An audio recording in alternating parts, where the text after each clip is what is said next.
Welcome back, it's me Adam, you're watching Unlimited Options Investing. Alright, all the big FAANG names have reported earnings. The first week we had names like Microsoft, Tesla, Apple. The second week Alphabet, Meta Platforms, and Amazon. Some names smashing earnings, some not so much. I'm going to grade them, we'll look at the reports, the financials, and it's going to be lots of fun. If this is your first time on the channel, welcome aboard and hit that subscribe button. Here at Unlimited Options Investing, we talk everything from stocks, crypto, options, ETFs, and we're investing for the long term. As always, smash that like button and let's get started. Alright, and welcome to my beautiful Microsoft Paint table. We're going to be looking at the top and the bottom line, so revenue and earnings per share, whether the company's provided any guidance, the performance of the stock since the earnings report, any additional notes, and a final grade. So the first one, we're going to look at Microsoft. And I try to do these in order of which they reported. I hope I got that correct. So Microsoft, the first one, clocked in at $51.73 billion versus the expected $50.88 billion, beating it by almost $1 billion, earnings per share at $2.48 versus the expected $2.31. And what I believe shot up the stock after the report, this guidance. There will be a sequential growth acceleration in constant currency in the current quarter for Azure, which are their cloud computing services.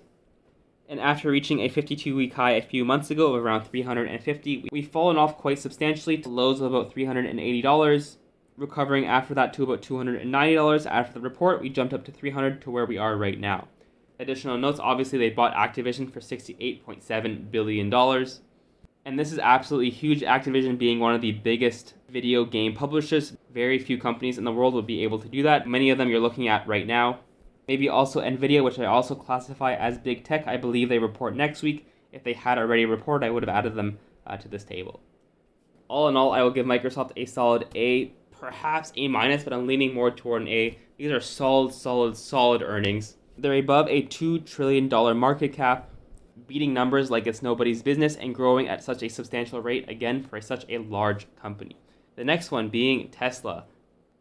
Revenue coming in at $17.72 billion versus the expected $16.57 billion. Earnings per share also coming in at $2.52 versus the expected $2.36, not coming out with any guidance.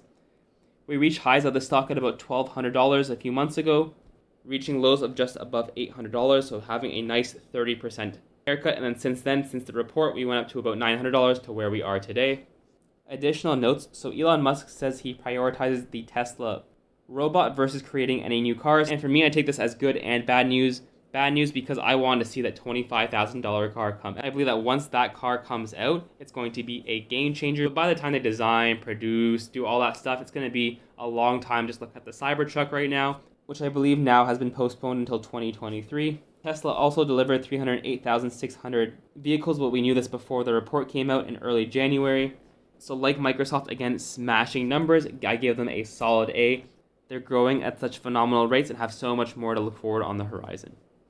Hint, hint, the gigafactories are coming online soon. And next up, we have Apple. I could not believe the numbers. There is a reason why this is the biggest company in the world. I don't have an iPhone. I don't have any Apple products, but I appreciate what they are doing. So on the top line, $123.9 billion versus the expected $118.66 billion. Huge numbers. So beating by just over $5 billion. Earnings per share at $2.10 versus the expected $1.89. So Apple has not provided guidance since the start of the COVID-19 pandemic, citing uncertainty. But we all know Apple has continued to impress as the pandemic has gone on. The stock had reached highs of just above $180, but now this tech rout that we've been experiencing over the last 5 to 6 weeks, Apple was falling to about $160. Or after when the report came out, it jumped up to about $170. And right now, I believe it's hovering a little bit above that at around $175. Miscellaneous notes, Tim Cook said that the chip supply is getting better. And this is very encouraging. However, it's likely to say that Apple gets high priority when it comes to supplies. That being said, though, they've also been feeling the crunch. And for them to say relatively it's getting better, that's definitely an awesome first step. The grade for Apple, an A+, by far the absolute best earnings call of all of these companies. I was extremely impressed. Looking at Google, not that far behind in terms of how impressive their numbers were. So on their top line, they came in at $75.33 billion versus the expected $72.17 billion. EPS at $30.69 versus the expected 27.34 cents. They didn't provide any guidance, so the stock had fallen from $3,000 to $2,500 at the lows. And then once the report came out, we jumped up to over 3,000. Since then, we've had maybe 4 or 5 sessions of red candle after red candle. Right now, sitting about 2,750, 2,800. And ladies and gentlemen, they are growing revenues of 32%, a company with a market cap of almost $2 trillion. And this goes beyond their bulletproof balance sheet. Solid report from Google. I also am giving them an A. I seem like a very generous teacher, but really I'm not seeing many flaws at all in these numbers. Until really we get to Meta, which I regrettably am going to say I sold out. I will be coming out with a new video coming out with all of the details regarding that one. So what happened? Revenue, they beat $33.67 billion versus the expected $33.4. Barely beating on the top line, unlike these previous 4 companies, and missing on their earnings per share, which is not very common for Meta, at $3.67 versus the expected $3.84. And this is where it got really ugly. Guidance for revenue in the first quarter will be between 27 and 29 billion, while analysts were looking for that number to top $30 billion.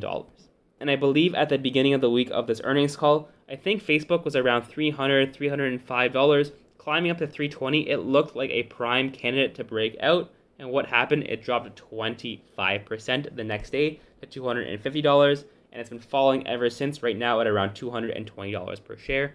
So their average revenue per user beat at $11.57 versus the expected $11.38.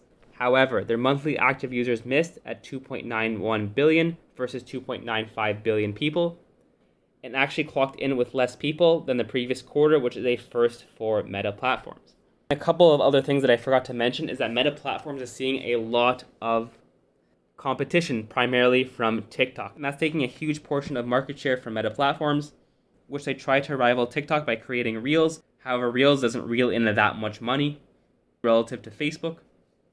And on top of that, they also said that they're going to be losing $10 billion in earnings and profits because of Apple's privacy. And Apple right now must be laughing, as Meta Platforms and Facebook has been handcuffed. Additionally, when it came to the metaverse, they lost a ton of money. Although I do like where this company is going long-term, they likely are at the forefront of the metaverse, but that's going to take years and years. In terms of putting my money in Meta, I give it a straight D-, as I believe it's going to be dead money for quite a while, at least the medium term. So maybe 6, 12, 18, 24 months, more or less, who knows. They're still a great company in terms of they still generate massive profits, but at the same time, they're not growing. And that's the biggest thing. They're not growing revenues, not growing that top line the way it was expected to be. And lastly, Amazon. So for the top line, massive numbers at $137.4 billion versus the expected $137.6, missing on that. However, EPS, $5.8 a share versus $3.57. Thank you, Rivian Automotive, as their stake in that company helped them out huge, providing first quarter guidance of revenue of between $112 billion and $117 billion. This was below the average estimate of $120 billion. However, after the report, the stock had jumped 50% the next day.